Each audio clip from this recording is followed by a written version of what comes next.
This is the IELTS listening test. You will hear a number of different recordings and you will have to answer questions on what you hear. There will be time for you to read the instructions and questions, and you will have a chance to check your work. All the recordings will be played once only. The test is in 4 parts. At the end of the test, you will be given 10 minutes to transfer your answers to the answer sheet. Now turn to Part 1.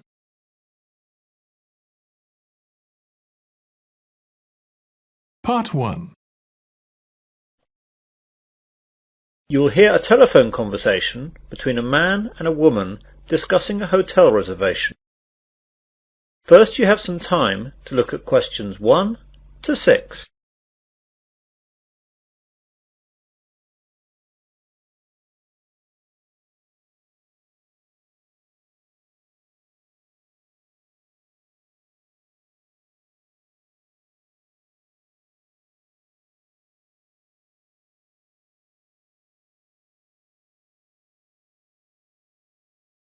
Listen carefully to the conversation and answer questions 1 to 6. Sunrise Hotel. Good morning. Barbara speaking. Hello, my name is John Griffin. I'd like to make a booking for tonight, please. Are there any rooms still available? Yes, there are a few left. What were you wanting? Well, I'm on a business trip, so I only need a single room. I don't think that will be a problem. Let's look. Yes, there's one single room left. Shall I book it for you? Yes, please. That would be great. Right then, let me get a pen. So what's your name again, please? John Griffin. That's John Griffin.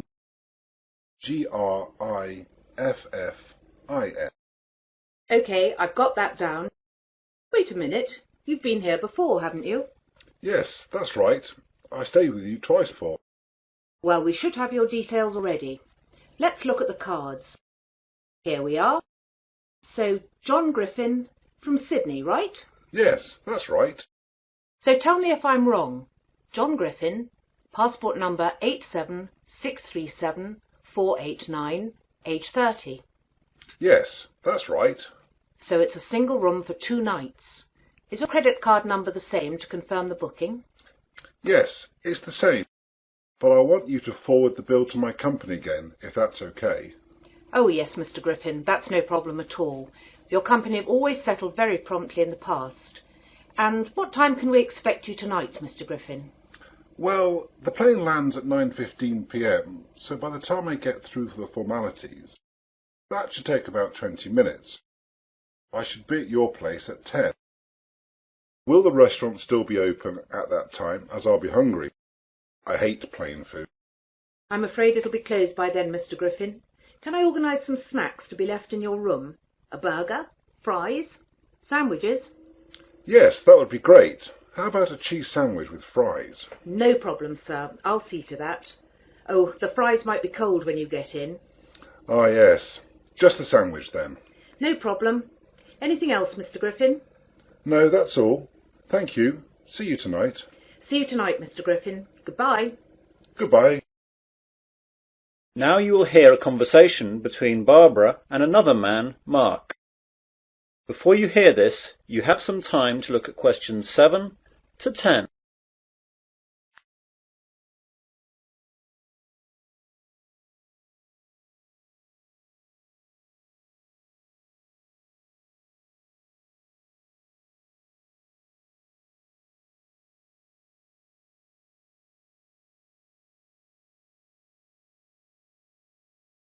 Now listen carefully and answer questions 7 to 10.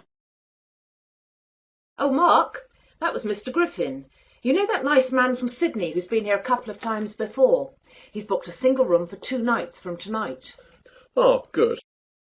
Wait a moment. Which room have you put him in? I put him in number 22. Is that okay? I think so. Let me just check. Oh, blast. There was a booking earlier this morning. All the singles are now gone.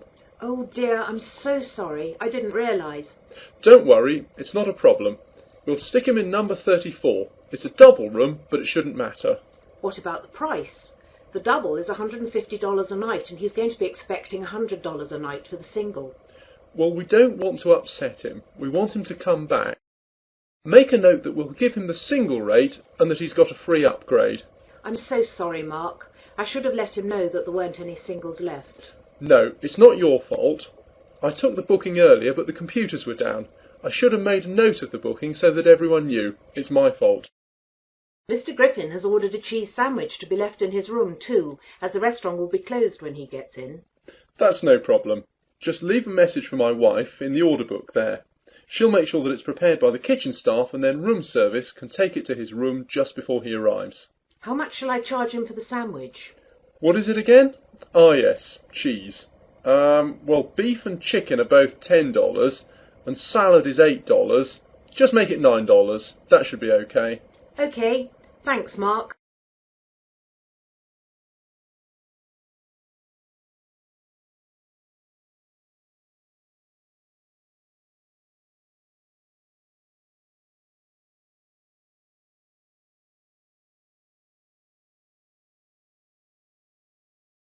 That is the end of part 1. You now have 1 minute to check your answers to part 1.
Part 2. You will hear a news broadcast on a radio station. First, you have some time to look at questions 11 to 15.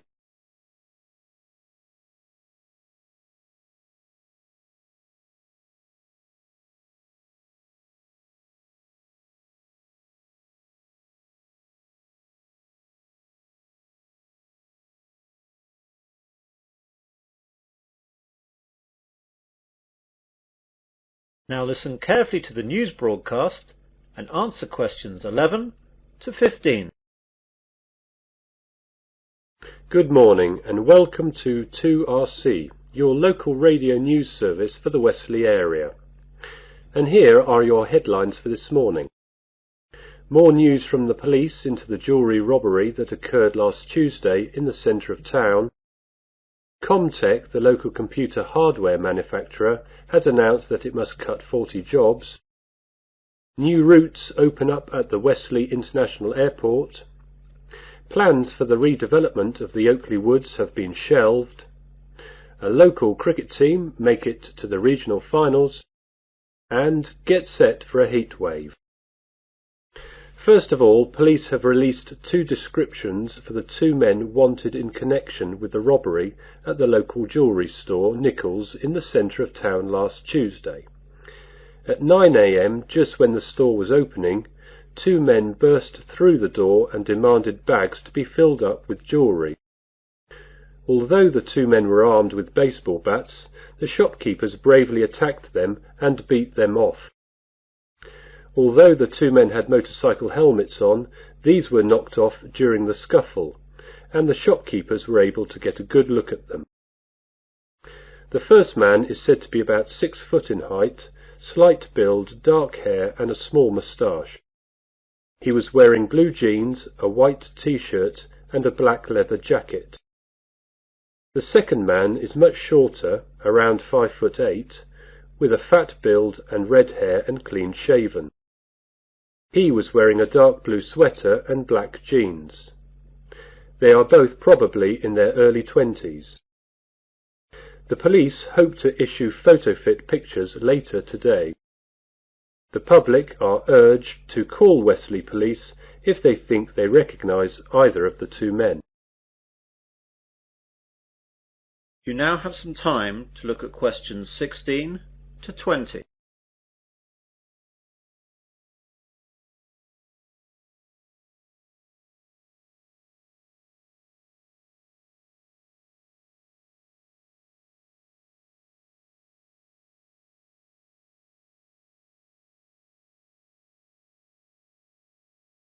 Now listen to the rest of the news broadcast and answer questions 16 to 20. Comtech last night announced that they must release 40 workers. This was blamed on a downturn in sales and increased competition. The jobs to be lost will be a mixture of early retirement offerings and a spread from all departments in the company. Westley International Airport has been awarded by Cheap Air, the new low-cost carrier, 4 new routes into Europe.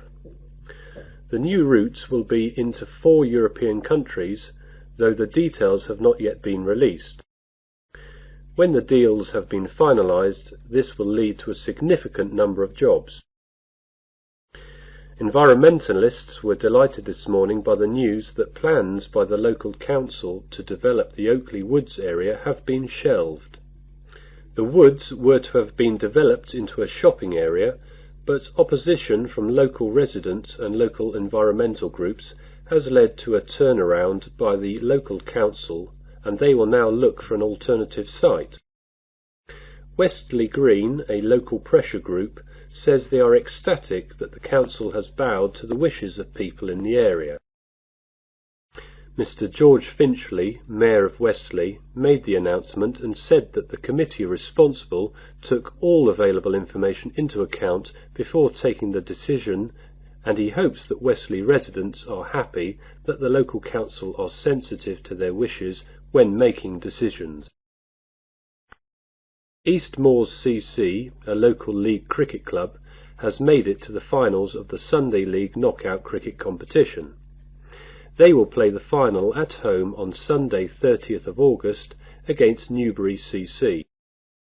Go along and support if you're around that day, as you'll be assured a great Sunday afternoon sport. And finally, get set for a heat wave for the remainder of the month of August. Weather experts have assured us that we will have 3 weeks of unbroken sunshine till the end of the month.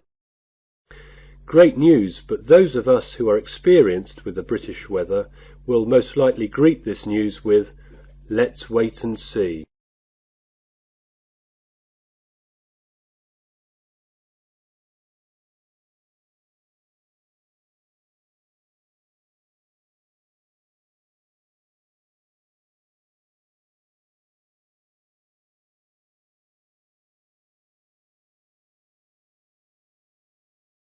That is the end of part 2.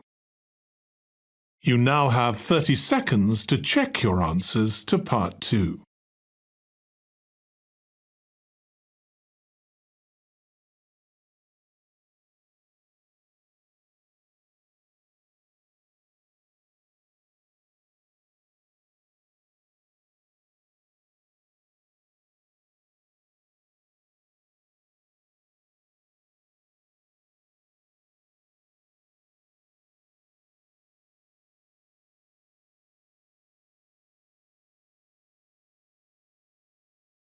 Part 3. You'll hear an admissions tutor at a university interviewing a prospective student. First, you have some time to look at questions 21 to 26.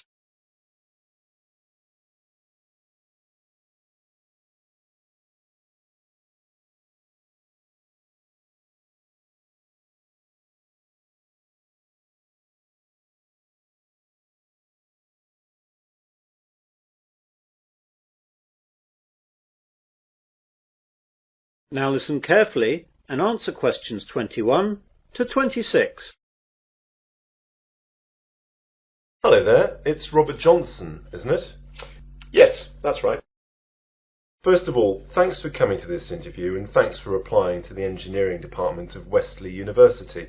This is a fairly informal interview where I just get to know you and find out what kind of person you are. There won't be any technical questions as we've got all your educational background from your application form. Oh, that's good. Now, I know you've applied to us to study civil engineering, so can you tell me why you chose this field? It's a mixture of reasons, really. First of all, I've always been fascinated by building things. Whenever the family was on the holiday, I would always be interested in the local bridge and all that. My father is a civil engineer too, so he'd always be able to explain things. And it was he, I suppose, who really fostered my interest. I'm lucky as well, because my best subjects at school were maths and physics, which are the ones that are of particular use for engineering. So you'll be keeping it in the family then? Yes, my brother wants to do the same thing as well, so you'll probably get an application from him in another 2 years. Great. Now then, I noticed from your application form that you took a year off between school and university. What did you do during this year? Well, I'd like to say I got plenty of work experience, but what I did was travel. I went to Australia for the year and spent the time travelling and working all around the country. At the end I went to New Zealand and travelled around there for a couple of months. What kind of work did you do out there? It was fairly menial stuff. I delivered furniture, worked in a pub, worked in a hotel, and worked on a building site for a couple of months too. Working on a building site must have been good experience for engineering. I suppose so. I mean, it was interesting to see the brass tacks side of things, and a good engineer has to get his hands dirty, my father says. He's absolutely right as well. Now, why did you choose Wesley University to study civil engineering? Well, first of all, I know that the department has a very good reputation in this field, and before applying, I checked out the stats and saw the percentage of graduates going straight into industry was very good. Yes, we're very proud of that. I'm also very interested in mountaineering, and your campus here in the Midlands is within reasonable distance of Snowdonia, so I'll be able to go hiking at weekends when work allows. That's good. It's very important for students to have interests outside of their studies. It helps deal with the stress. I also play a lot of football, and the university runs quite a few teams in the local leagues, so I'd like to get into that. You now have some time to look at questions 27 to 30.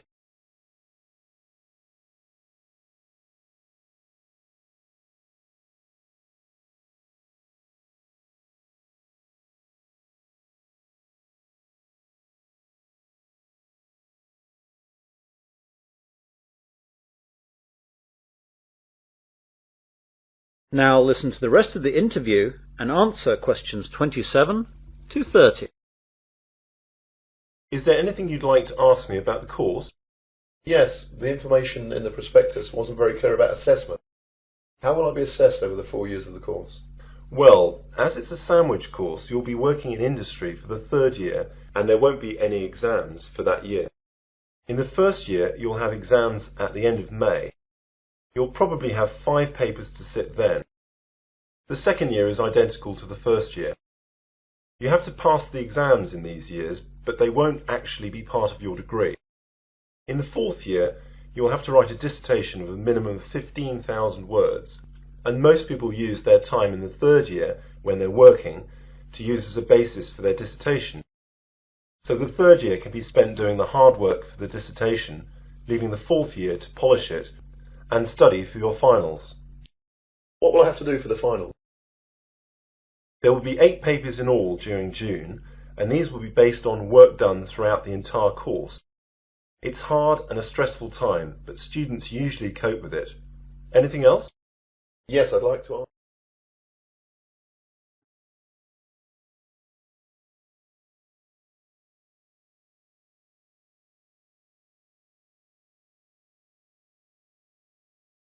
That is the end of part 3. You now have 30 seconds to check your answers to part 3.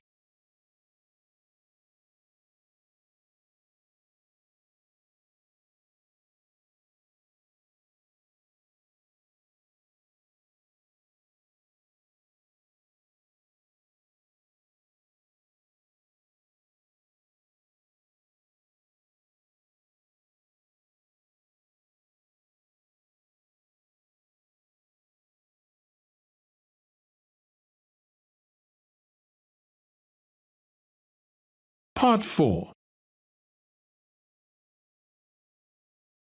You will hear part of a research methods lecture. First, you have some time to look at questions 31 to 40.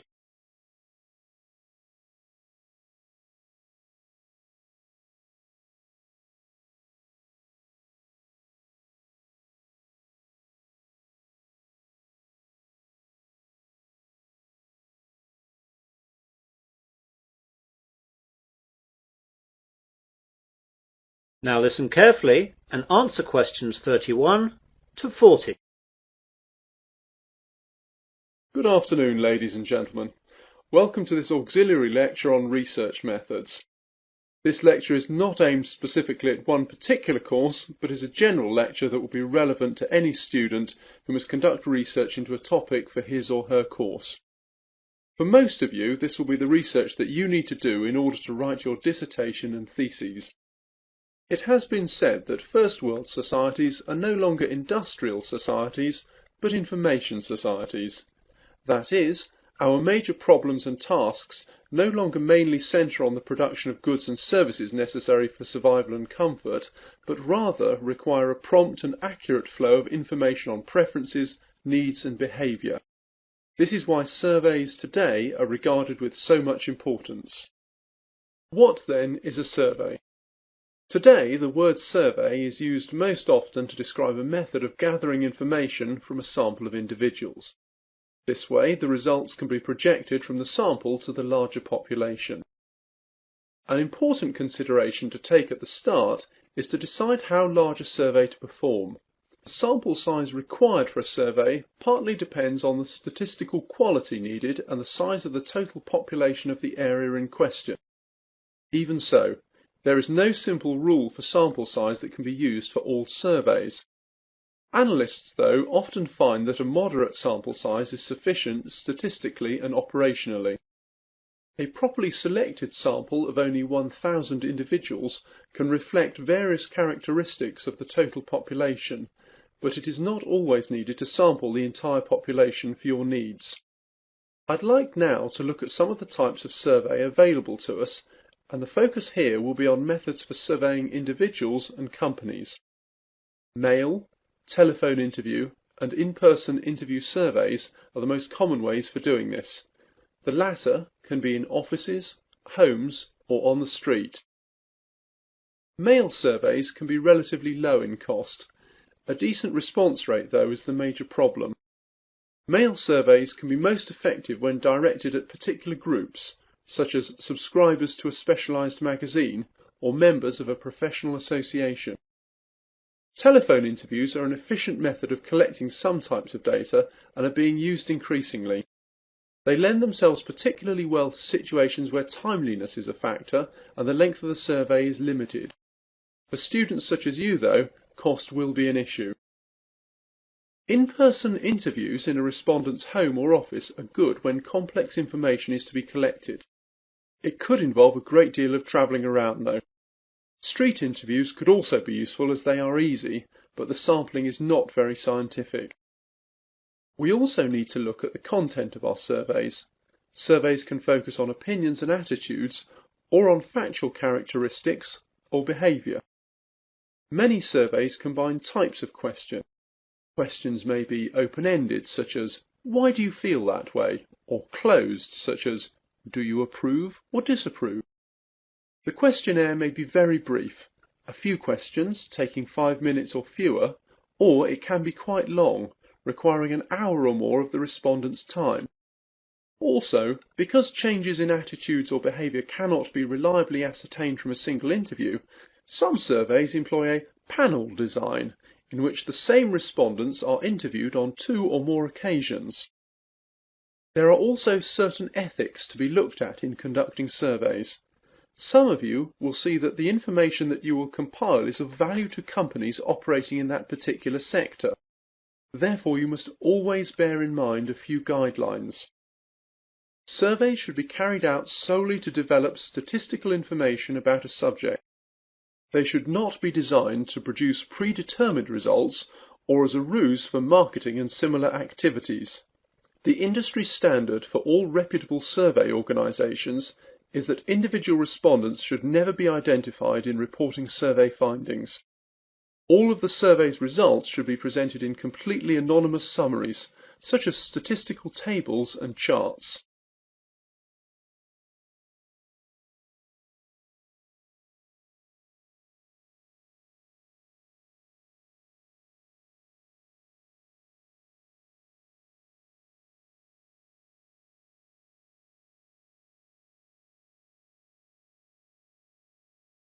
That is the end of Part 4. You now have 1 minute to check your answers to Part 4. That is the end of the listening test. In the IELTS test, you would now have 10 minutes to transfer your answers to the answer sheet.